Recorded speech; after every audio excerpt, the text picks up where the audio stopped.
Hi everyone, this is Sam with our second look at True Value.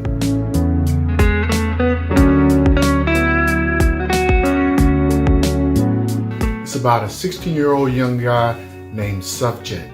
When Sufjan was a Muslim immigrating from Algeria to France, he first heard the gospel and he was hooked. He couldn't stop thinking about Jesus' offer to forgive him of all his sins. So when Jesus came to Sufjan in a dream and invited him to read the Bible, Sufjan didn't hesitate. He devoured the Gospels and then found the missionary who had first told him about Jesus and asked to give his life to Christ. Now that was the easy part. Next came the crumbling of every safety net Sufjan had. His family disowned him, throwing him out with only the clothes on his back, and the Muslim community in his town, they issued death threats. Suddenly, Sufjan found himself in danger with no family, no money, and no community. He was completely alone. At this point, Sufjan could have rejected Christ and gone back to the comforts of family, community, and financial security. But no, he had tasted a relationship with Jesus, and he knew that it was more valuable than any earthly promise of stability.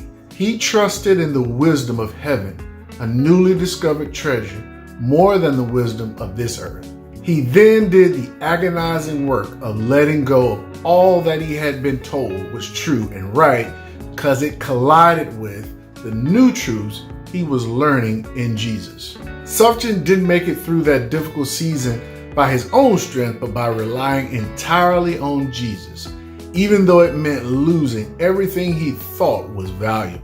Following Christ won't bring all of us the same hardship that Sufjan experienced, but being in relationship with Christ will change what we cling to and think we can't live without. What we value.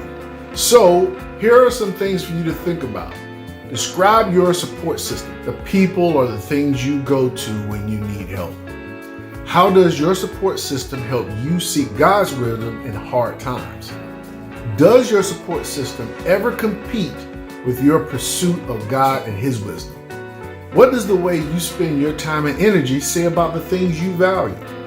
Are there any changes you could make to the way you spend your time and energy that would better reflect the desire to pursue God and His wisdom? So thanks for checking out our second look. I hope it encouraged you to seek the most valuable parts of our lives, our relationships with God through Christ, and our relationships with each other. Join us on Saturday at 11 a.m. to talk more about connecting with Christ and each other. Have a great week.